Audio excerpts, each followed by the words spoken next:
జాతీయ అవయవదాన దినోత్సవం సందర్భంగా తెలంగాణ శరీర అవయవదాతల సంఘం ఆధ్వర్యంలో రాష్ట్ర వ్యాప్తంగా ఈ నెల 1 నుంచి 15 వరకు అవయవదాన పక్షోత్సవాలు నిర్వహించడం జరుగుతోంది. ఇందులో భాగంగా మంగళవారం బోధన్ పట్టణంలోని ప్రభుత్వ సమీకృత సంక్షేమ బాలికల వసతి గృహ సముదాయంలో రాష్ట్ర అవయవదాన సంఘం అధ్యక్షురాలు భారతి ఆధ్వర్యంలో విద్యార్థులకు అవయవదాన ప్రాముఖ్యత, ఆవశ్యకత గురించి అవగాహన సదస్సు నిర్వహించారు. ఈ కార్యక్రమంలో అవయవదాన కమిటీ ప్రముఖులు బాలగంగాధర్, మంజులాబాని, వసతి గృహ నిర్వాహక అధికారి లలిత, విద్యార్థులు తదితరులు పాల్గొన్నారు.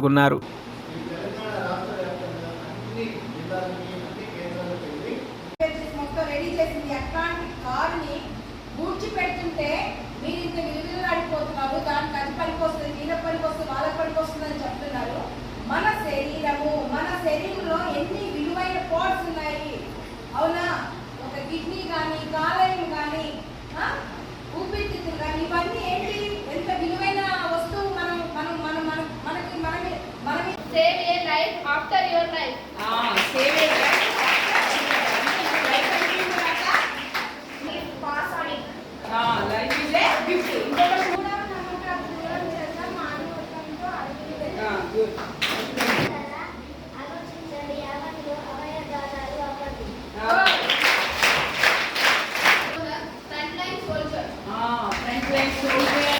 అందరికీ నమస్తే అండి.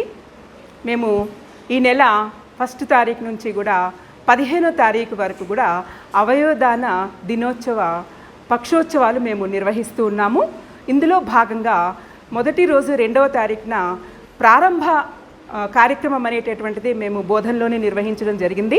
మా తెలంగాణ శరీర అవయవదాతల సంఘం పక్షాన మరియు అన్ని లయన్స్ క్లబ్ల యొక్క సహకారంతో మేము 2వ తారీఖున ఉదయం 7ంటికి జూనియర్ కాలేజీ నుంచి కూడా విద్యా వికాస్ కాలేజీ వరకు కూడా మేము ఒక ర్యాలీ తీయడం జరిగింది.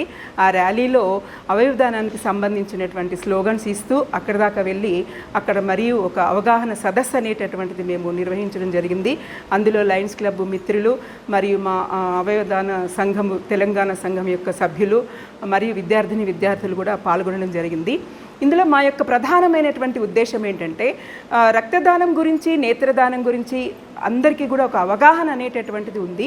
కానీ ప్రజల్లో అవయవదానము, దేహదానము అనేసరికి సరైనటువంటి అవగాహన లేకపోవడం వలన గత 15 సంవత్సరాల నుంచి కూడా మా యొక్క సంఘం పక్షాన మరియు అఖిల భారత శరీర అవయవదాతల సంఘం డాక్టర్ గూడూరు సీతామహాలక్ష్మి గారి యొక్క నేతృత్వంతో మా యొక్క ఈ సంఘము దేశవ్యాప్తంగా కూడా ఆర్గాన్ డొనేషన్కై కృషి చేస్తూ ఉంది.